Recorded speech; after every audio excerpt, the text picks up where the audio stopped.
बेखौ मैयासो निउसाव नुदों आङो सिङाव मा जादों बेखौ बारा बुंस'नो हालिया मानोना बिथाङा जेरोखोम खामानि मावबाय थादों जोंनि थाखायथ' बिजेपिनि थाखाय मोजाङानो जोंनि बिजेपिनि थांखिया जाहैबाय गासिबो जाथिनि गासिबो संगठनखौ खामानि मावनाय स्पेसियेलि जोंनि आसामनि मानगोनां गिबि मन्थ्रि डक्टर हिमन्त बिश्व शर्मानि जे सिन्था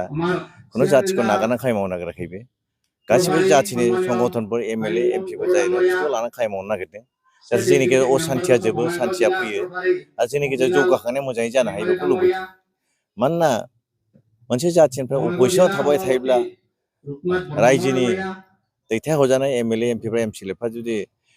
बेवहाय अपोजिसनाव थाबाय थायोब्ला सरकारनि डेभेलपमेन्ट खामानिखौ मावनो हाया होमबा डेभेलपमेन्ट मावनो हाया बै ओनसोलफ्राव डेभेलपमेन्टआ थालाङो ओंखायनो जोंनि सरकारनि उद्देश्यआ जाहाथे खुनु जायगायावनो डेभेलपमेन्टनि खामानिया जाबानो थाया जायो बेखौ नायनानै बयखौबो लानानै खामानि मावदों आरो मैयानि जे रिपर्ट जानो हागौ बिथाङा बेक्तिगत ना मा RSS नि दैदेनगिरिफोर लोगो हमहैदों बेखौथ' गाज्रि नङा लोगो हमहैदों बेखौ मानसि हिसाबै लोगो हमहैनो हायो बा पार्टिनि थांखि हिसाबै लोगो हमहैनो हायो बा जइन खालामनो थाखायबो हयथ' लोगो हमहैनो हागौ बे बिथांनि गोसो जाहैबाय खिन्थु जों वेलकाम खालामो जों बेखौ बरायो बिथाङा फैनानै ज' जाफैब्ला जों ज'यैनो BTC आव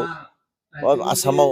ओजोंहाय जोंहा UPPL दं BJP दं आरो BPP फैदेरनानै जुदि ज' जायोब्ला जोबोद मोजां जागोन जोंनि गेजेराव खौसेथिया जों बेखौ आसा खालामदों मानि थाखाय लोगो हमदों बिनि माबाफोर सिगनालफोर मोनदों नामा नोंथांमोना बेखौ जेबो मिथिनाय जायाखै मानोना सम सम राजनितिगिरिफ्रा देशनि गिदिर गिदिर मानसिखौ लोगो हमनाय जायो ओंखायनो बिथाङा मानो हमहैदों बेखौ मिथियाखै खिन्थु प्रेसआव होनाय मथे जइन जागोन नामा मागोन नामा बे बिथांनि खोथा आरो जुदि गमामायैनो बिथां हाग्रामा महिलारिया BJP आव जइन जायोबा BTC नि सिटआ सोर जाथावथाव BTC नि सिटआथ' दा हाग्रामा महिलाया दिनै फैयोब्लाबो जानो हाया मानोना सिस्टेम दं जोंनि आसाम गभर्नमेन्ट भारत सरकारानो जेनेबा प्रमद बर'खौ नागारनानै BTC आव हाग्रामाखौ दिनै दानो शिफ्ट खालामा मानोना दाख्लैसो बोसोरनैनि आगोल बा बोसोरनैयानो जायाखै जोंनि गेजेराव प्रमद बर' आरो बिथांनि गासै इन्डिपेन्डेन्ट दैदेनगिरिफ्रा जे रोखोम भायलेन्सखौ नागारनानै हाथियारखौ उथायनानै जे सान्थि लाबोबाय बे सान्थि लाबोनाय मानसिखौ नागारनानै दिनैहाय आगोलाव जेनेबा हाग्रामा महिला 15 बोसोर 17 बोसोर बिटि सालायबोनाय बेखौ हथात लाबोनानै शिफ्ट बानायबोनायखौ जोबोद गाज्रि आरो जोंनिखौ असान्थि जाफिनगोन दिनै जुदि हाग्रामा महिलाखौ जुदि शिफ्ट खालामफैब्ला बै NDF बै UPPL बा गुबुन गुबुन मानसिफ्रा रागा जोंफिनगोन रिभल्ट खालामगोन आरो जोंनि असान्थिया फैफिनगोन होमबा ओंखायनो आंनि नुनायाव बिथांखौबो लागोन बिथांखौ लानानै खामानि मावगोन बे उननि बाथ्रा उननि इलेक्सनाव मा जायो बे उननि खोथा उननि इलेक्सनाव जुदि